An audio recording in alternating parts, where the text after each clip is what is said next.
The town of Black Hollow was a place where time moved sluggishly, as if reluctant to disturb the thick fog that clung to its cobblestone streets. Lydia Carter had come here on a whim, fleeing the noise of the city after a bitter breakup. She needed solitude, a place to clear her mind. But Black Hollow had other plans. The antique shop, Wren's Oddities, stood wedged between two decaying buildings, its sign creaking ominously in the wind. The moment Lydia stepped inside, the scent of aged wood and something faintly metallic filled her nose.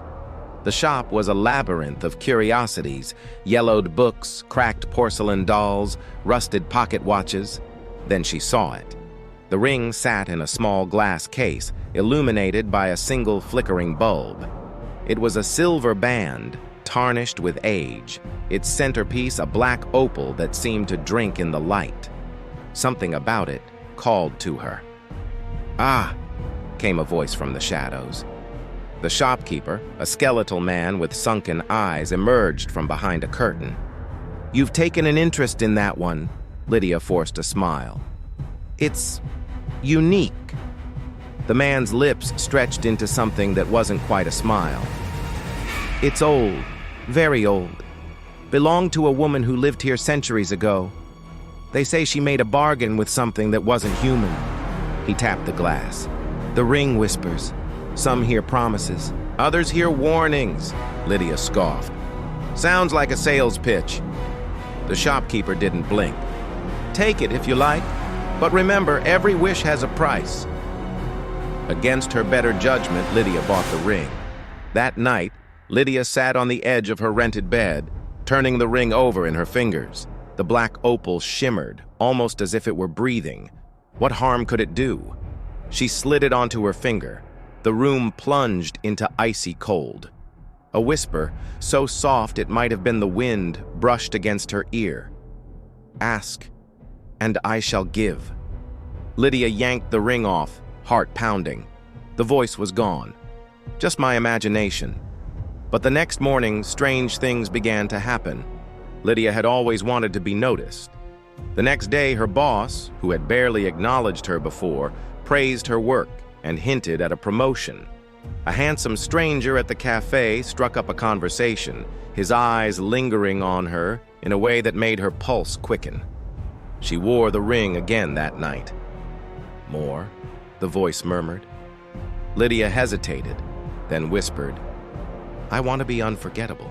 The next week, her ex-boyfriend called, begging for another chance. Her social media exploded with attention. People remembered her now, too well. Strangers claimed they'd met her before. Old friends insisted she'd promised them things she never had. The whispers grew louder. Lydia woke in the dead of night, gasping.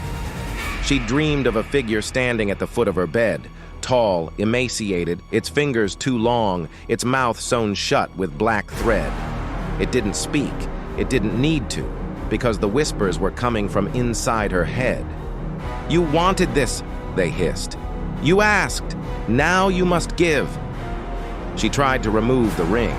It wouldn't budge. Her reflection began to change. At first it was subtle, her eyes darker, her smile stretching too wide. Then her skin grew sallow, her veins blackening beneath the surface. The whispers were constant now, a chorus of tormented voices.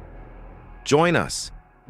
She scratched at the ring until her finger bled, but the metal had fused to her flesh.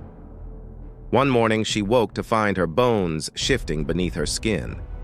Her spine arched unnaturally, her fingers elongated, nails blackening into claws.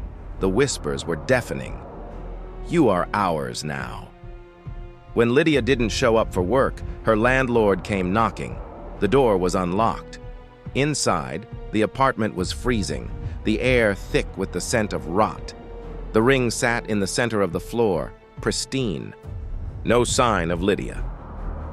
As the landlord bent to pick it up, a whisper slithered through the room. "Ask, and I shall give."